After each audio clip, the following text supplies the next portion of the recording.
শতরূপতি এটাকে তো অন্তত অ্যাপ্রিশিয়েট করবেন। ধরুন কেউ একজন আমি বলছি হায়ার এডুকেশন করছেন বা উচ্চশিক্ষা পার্সু করছেন বা পরীক্ষার জন্য প্রস্তুতি নিচ্ছেন, তার যদি সে হয়তো টিউশন করে নিজের প্রতিদিনের হাত খরচ চালাবার জন্য, সে তার হাতে যদি ১,৫০০ টাকা প্রতি মাসে পৌঁছয় বা তার ফর্ম ফিল আপের টাকাটা যদি উঠে আসে, ইন্টারনেট ব্যবহার করে প্রতিদিন স্টাডি করতে হয়, তার খরচাটা যদি উঠে আসে, অসুবিধা কি আছে? এ তো তাকে তারই তো সুরাহা হবে। না না শুভ্র, এখানে আমাদের কেন অসুবিধে থাকবে? এই এত লোক লাইনে দাঁড়াচ্ছে, তাদের বাবা মারা, কার 30 বছর বয়স, কার 40 বছর বয়স, কে 21 বছর যে সবে, কেউ বলছে আমি গ্র্যাজুয়েশন করেছি, কেউ বলছে MA করেছি, চাকরি পাইনি, কে আবার CA চার্টার্ড অ্যাকাউন্টেন্ট পর্যন্ত রাস্তায় মানে লাইনে দাঁড়িয়ে আছে।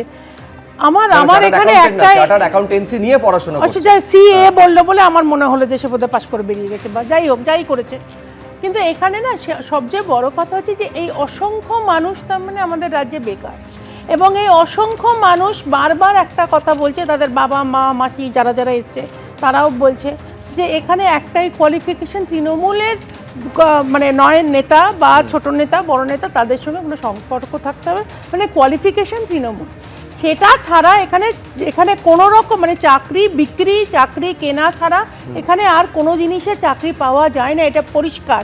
এটা পুরো বুঝিয়ে দিচ্ছে। হ্যাঁ, 1500 টাকা বেকার যুবকদের দেওয়া হচ্ছে। This is such a sad situation. মানে মুখ্যমন্ত্রী স্বয়ং তো যে বিজেপি একটা সময় লক্ষ্মীর ভান্ডারের তীব্র সমালোচনা করলো, তারপর সেই বিজেপি বললো লক্ষ্মীর ভান্ডার এখন ১,৫০০ দেওয়া হচ্ছে, আমরা ক্ষমতা এলে ৩,০০০ দেব। মানে এই অঙ্কটা বিজেপি যদি ক্ষমতায় আসে সেটা আবার দ্বিগুণ করে দেবে না তো? আমি একটু বলে নিই শুভ্র, আজকে মুখ্যমন্ত্রী একেবারে যে মুখ্যমন্ত্রী এত নেতাজি ইন্ডোর স্টেডিয়ামে দাঁড়িয়ে নাকি অন্য কোন পাবলিক স্টেটে দাঁড়িয়ে বলে দিল ৪০,০০০ চাকরি রেডি, তো ৪০,০০০ চাকরির এই নমুনা আমরা দেখছি। আজকে লক্ষ্মীর ভান্ডারে তুমি যেহেতু কথা তুললে, এক সেকেন্ড রাহুল, এক সেকেন্ড আমাদের শেষ করতে দাও।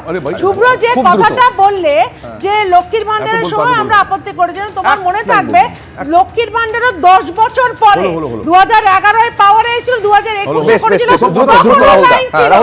বিজেপি 34 বছরের বেকারত্ব রেকর্ড করে দেশে, তারা কি করে মেনে নেবে? তারা কি করে বলবে? অথচ এই বিজেপি এই দেবাশিস সরকারের কাছে আসছে 34 বছর রেকর্ড করেছে। আমি এখানে দেবাশিস সরকারের কাছে আসবো, কিন্তু তার আগে দেখাতে চাইবো যে রাজনৈতিক চাপানুতর, এই যে প্রকল্প শুরু হয়েছে, যুবসাথী প্রকল্প শুরু হয়েছে, তা নিয়ে রাজনৈতিক চাপানুতর শুরু হয়েছে।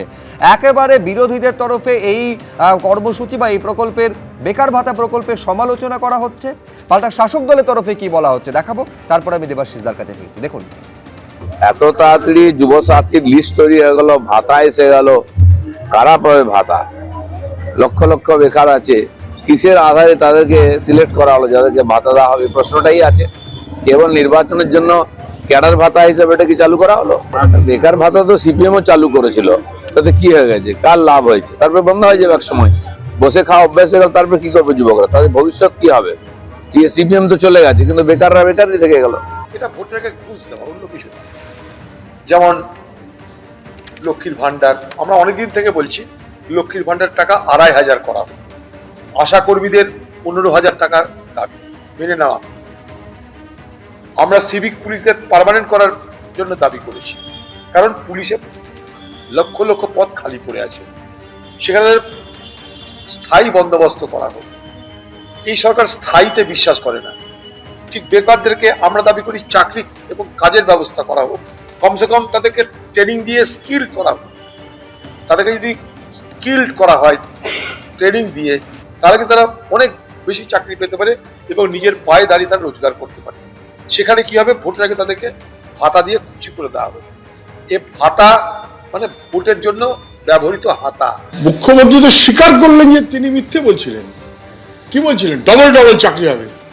কোথায় ডবল ডবল চাকরি হলো? উনি কি একটা বললেন 2 কোটি চাকরি দিয়েছি। 2 কোটি চাকরি দিলে তাহলে যুবসাথীতে কারা আসছে? ফলে মুখ্যমন্ত্রীর ডবল ডবল চাকরিও ফলস। মুখ্যমন্ত্রীর 2 কোটি বেকারের চাকরি উনি দিয়েছেন, এটাও ফলস। যুবসাথীতে বরঞ্চ পরিষ্কার হয়ে গেল এটা তো আগের মতো নয় যে কাজ এবং কাজের সাপেক্ষে বেকার ভাতা দিয়ে সেটা এদিক ওদিক করে এপ্রিলে নিয়ে আসলাম যাতে ওই টাকাটা পেয়ে ভোট দিতে পারে। এটা একটা চূড়ান্ত সুবিধাবাদী ভোটমুখী মনোভাব, যেখানে মুখ্যমন্ত্রীর মিথ্যা সেটা স্পষ্ট হয়ে গেল। ভবিষ্যতেও নিশ্চয়ই উনি আবার বলবেন ডবল ডবল ট্রিপল ট্রিপল চাকরি দিয়েছি, 2 কোটি জায়গায় বলবেন 3 কোটি বেকারের কাজ দিয়েছি, অথচ যুবসাথী উনি ধরা পড়ে গেছেন যে উনি চূড়ান্ত মিথ্যে কথা বলছেন এবং আসলে যুবকের সাহায্যার্থে এসব কাজ নয়। এবিপি আনন্দ, এগিয়ে থাকে, এগিয়ে রাখে।